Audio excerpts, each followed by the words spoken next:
Welcome to this video. In this video we are going to discuss about bipolar junction transistors in integrated circuits. Bipolar junction transistors are used as elements of integrated circuits of different scales. We have different scales available such as small scale integration or SSI, medium scale integration MSI, large scale integration LSI and very large scale integration VLSI.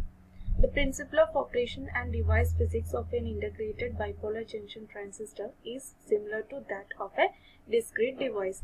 That is, the integrated device of bipolar junction transistors behave in the same manner as a single bipolar junction transistor.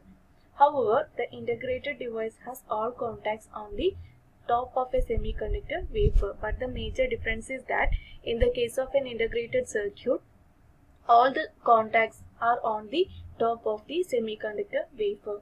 Also, the isolation between different devices has to be provided. We have to provide isolation between different devices.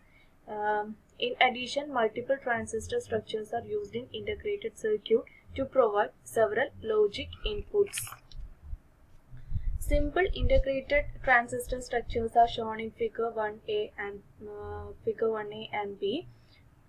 In these structures, transistors are isolated by the depletion region at the boundary between the N-type collector and P-type substrate.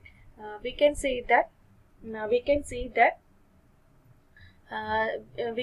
a depletion region between this N and P regions, so that that depletion region will provide isolation between different transistor structures. Here we can see that in this figure, two transistor structures are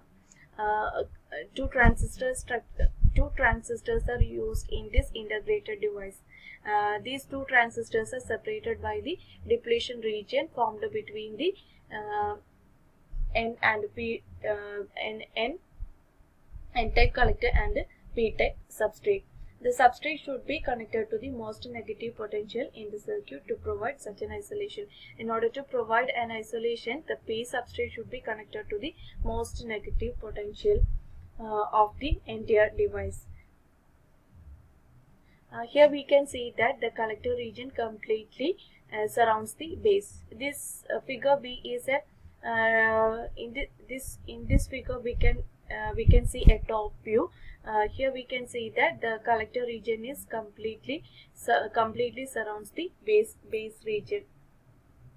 This is to ensure that large common base current, because most of the injected electrons from the emitter region has to be collected. In order to collect all the electrons emitted from the emitter region, the collector region has made in such a way as shown in the figure. One of the drawback of the structure shown in this figure is large collector series resistance caused by relatively low doping level in the collector region. We know that the collector region is lightly doped, so the relatively low doping level provide a collector series resistance which is harmful, which is not good for the device. This resistance may be considerably reduced by utilizing a buried N+ collector layer, which is shown in figure B. Here we can see a buried collector N+ layer. This N+ layer will cause to reduce the collector series resistance. Another improvement in the integrated transistor structure is the dielectric isolation between different devices. We can also isolate different devices by using dielectric materials.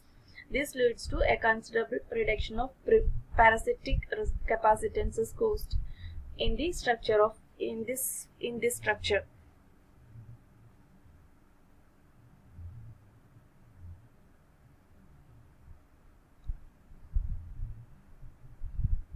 Integrated NPN transistor with buried layer and dielectric isolation may exhibit common emitter current gain of up to several hundreds, collector breakdown voltages of several tens of volts, and cutoff frequencies up to 50 GHz or higher.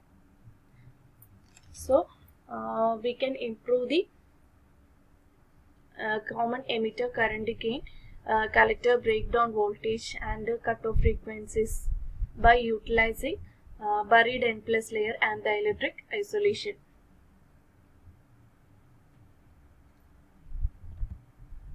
The fabrication process for integrated NPN bipolar transistors allows one to fabricate PNP transistor on the same wafer.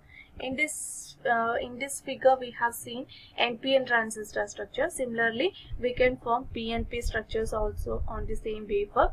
Such a PNP transistor is shown in the figure and is called the lateral PNP transistor. In figure, it is shown in figure A. For a common collector configuration where the collector contact is attached to the ground, the substrate PNP transistor shown in figure 2B is usually used instead of lateral PNP transistor. The lateral PNP transistors have low common emitter current gain and low cutoff frequency due to the relatively low mobility of holes. In PNP transistors, the majority carriers are holes, but the mobility of majority carrier holes is relatively low. So the common emitter current gain and low.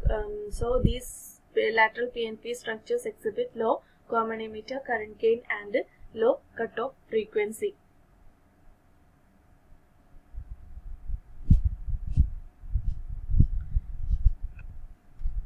In bipolar junction transistors, we can achieve fast switching operation to reduce or eliminate the storage time. In order to eliminate or reduce the storage time, we have to achieve fast switching operation in BJTs. This may be achieved by connecting a diode between the base and collector with a relatively small cut-in voltage, which is shown in figure A. A Schottky diode used for this purpose in silicon bipolar transistor is shown in figure A, and its schematic representation is shown in figure B. By connecting a Schottky diode, it allows or it starts to conduct only when the forward voltage across the diode is approximately 0.4 volts. Therefore, it prevents the transistor from being driven into saturation. A Schottky diode may be fabricated using an aluminum contact to N-type silicon. Such transistors are sometimes called Schottky transistors. Platinum is usually used to make a Schottky barrier clamp in Schottky bipolar junction transistors.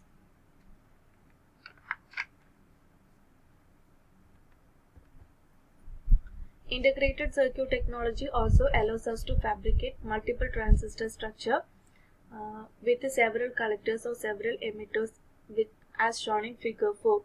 Such structures are used in logic gates with multiple inputs or outputs.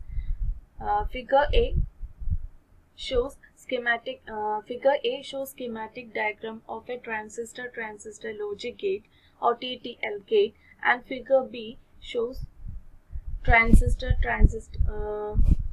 figure B shows integrated injection logic gate. Transistor logic gate uses multiple emitter integrated transistors. From the figure, we can see that there are multiple emitters as inputs. So transistor logic gate uses multiple emitter integrated transistors, while integrated injection logic gate, which is also called merged transistor logic, uses NPN transistor with multiple collectors integrated with a lateral PNP transistor. So from the figure B, we can see that the integrated injection logic or I2L gate uses NPN transistor with multiple collectors. Here we can see that NPN transistor with multiple collectors and is integrated with a lateral PNP transistor. The PNP transistor acts as a current source, substituting for a resistance in the TTL gate. In the TTL gate, we can see a resistance.